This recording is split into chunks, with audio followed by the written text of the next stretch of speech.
Assalamu alaikum. I have two messages for you. I am Humaira Mufti, as you know. I am DG Cash Transfer. I am the person who distributes these messages, who sends this money to the poor beneficiaries, and also know that there is no SMS scheme of BISP where you are told कि आपके 32,000 रुपए निकल आए और kindly आके ले लें. So please, when you are tweet this message कि ये जो स्कीम्स लॉन्च होती हैं जिसमें पैसे दिए जाते हैं और क्लेम किया जाता है कि आप फलां नंबर पे कॉल करें कि आपके पैसे निकल आए, तो ऐसी कोई स्कीम बिस्प की नहीं है. अपने आसपास रहने वाले लोगों को भी बताएं, वैसे नंबर्स पे कॉल मत किया करें. दूसरा message is for the students. I was like you and I went to one of the events and I found one of a very bright female officer who had joined civil services of Pakistan, and I was inspired through her. And at the age of 21, I cleared my CSS, and by the time I was 22, I was already in civil services of Pakistan, and since then I've been serving. So please, ऐसे जो opportunities आपको मिलती हैं, when you come in contact with the government, make use of it. Don't just sit there. It should inspire you to do things which can change, which can give you a career, which can give you an opportunity to research the problems that are afflicting Pakistan. तो ये मत समझें कि आपको बुलाया गया, हमने खाना खाया, हम हंसे, हमने मजाक किया and we left. No, it should inspire you as a researcher, as a scientist, as somebody who can do something for Pakistan. So these are two messages, initial ones, and now I'll bore you with my presentation. So we just don't have this data. खाली अगर हम numbers जमा कर लेते कि I'm going to interrupt here. Humaira will never bore you. She is the only, and I'm very proud of this. We talk about women empowerment. We have a woman chairperson. We have a women secretary of this. This is a great officer. And we have a woman. She's the only woman DG in head office. We also have another woman DG who handles the bigger province, which is Punjab, who's sitting right there, hiding herself in the first row. Sarah, can you stand up so they see that we give jobs to women also? We don't just take care of the women of Pakistan. We ensure that there's women employment within our organization. And I'm going to take this opportunity by giving these two examples as DG, Director General, senior positions, but also at the other levels, we have women in the most harshest areas. अब सबसे ज़्यादा harsh area मेरे दिमाग में, one of them, because this is not the only one, you can imagine is an area which is close to क्या कहते हैं ये अपना the dam, the Diamir Bhasha dam, right? So भाषा का जो एरिया है, जो पूरा वहाँ कोहिस्तान का जो एरिया, वहाँ हमारी औरतें सर्व कर रही हैं in the offices. So it's not just about job opportunities, but it's about making sure that real employment and real empowerment is also happening. Okay, so you can continue. ये जो इतना बड़ा डेटा हम लोग, इतना डेटा अगर आपने accumulate कर लिया बिस्प के बिहाफ पर, हम लोगों ने कलेक्ट किया जिसमें उनके घर के मुतालिक इंफॉर्मेशन है. Now this data should be used, and how this data is used आपको doctor Shujat has already given you a briefing. ये सबसे बड़ा डेटा सेट है पाकिस्तान का. हम बार बार आपको बता रहे हैं ताकि आपको याद रहे, because some of you might want to research on BISP or poverty or on the health profile of Pakistan. So here is all the information that you want. Isme BISP itself uses this data to identify the poorest of the poor, the beneficiaries. We have a poverty mean score which is 16.7. Below that are considered to be the poorest of the poor, and for them we have an unconditional cash transfer program, UCT. UCT का मतलब है कि आपने कोई condition नहीं लगाई कि वो उनकी एज ब्रैकेट क्या हो. You just give them the stipends to allow them to sustain through the month or through difficult periods. Then we also design conditional programs like Wasila Taaleem. If a woman has a children who are school going age, they are given that stipend, so it encourages women to send their kids to school. Then we have federal and provincial level programs where BISP data is used to identify the beneficiaries, and other development partners also use our data for different purposes. So what are these usages? Any national or international organization can benefit from our data. They design and execute interventions. For example, अब जो हमारा data collect हो रहा है, if you want to look at the children who need to have the polio immunization, you can very well go into the data and identify the children who are of that age, and this saves money. You cannot do the double counting. It gives you the reliable quality data where you know exactly where to go. And with this CAFI that Dr. Tahir Noor is leading, the new survey, it can identify the location where you have to go and find that little child that needs to be immunized. So this is a treasure.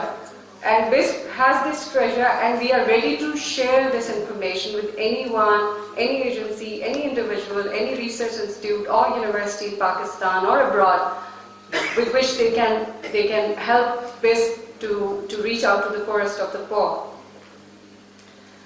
Secondly, we facilitate researches abroad. Right now we have MIT and Harvard, Oxford partnership, and they take our data and they do studies and they give us policy interventions.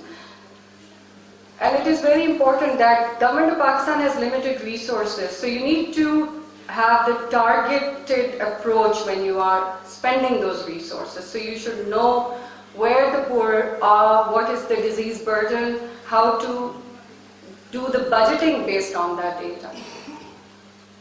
It also helps in avoiding duplicity. For example, if a program is run, different organizations do different interventions, and if the same set of beneficiaries are targeted again and again, it may lead to duplication of efforts. So by having this data, we know which beneficiary is being supported under which program.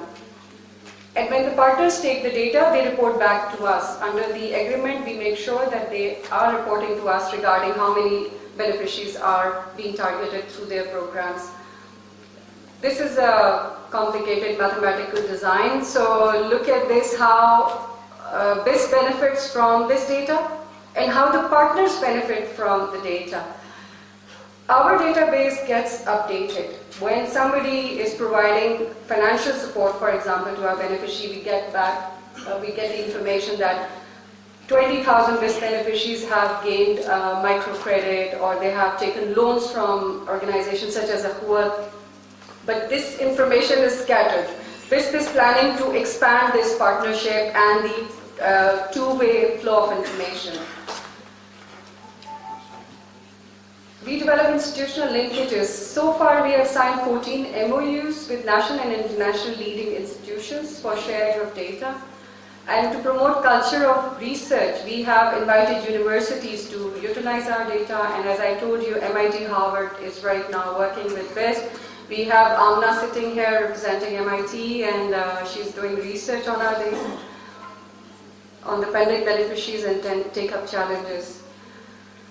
So just look at the list of institutions which are utilizing this data. So it's the number is huge. Just start looking at the MOUs. We have MOU with AHAN, we have MOU with in Tata, Ahuat is working. Then we have Red Cross, Dehu, Pakistan, Kati. And Prime Minister's Health Insurance Program, PM Youth Loan Scheme, all use our data. Government of Balochistan for food subsidies, Government of KP in Safkar, Zakat and Ushur, special package to poor, special health protection initiative for health insurance. So the list is unending. Look at the agencies who have so far taken the BISP data. So I can go on, and they do different kind of researches and policy interventions. So I just wanted to share that these are the agencies who have been using our data for their own specific programs. What is the way forward? Those institutions who take the data are supposed to report back to BISP so that we can track our beneficiaries too. This is very important for BISP to know how it is being utilized.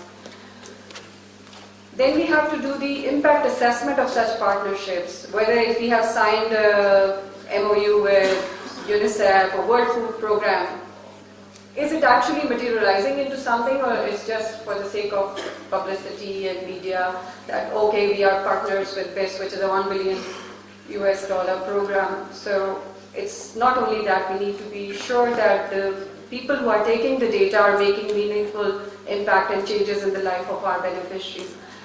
Other thing is that it helps us in tracking the beneficiaries who are receiving multiple benefits from different support programs.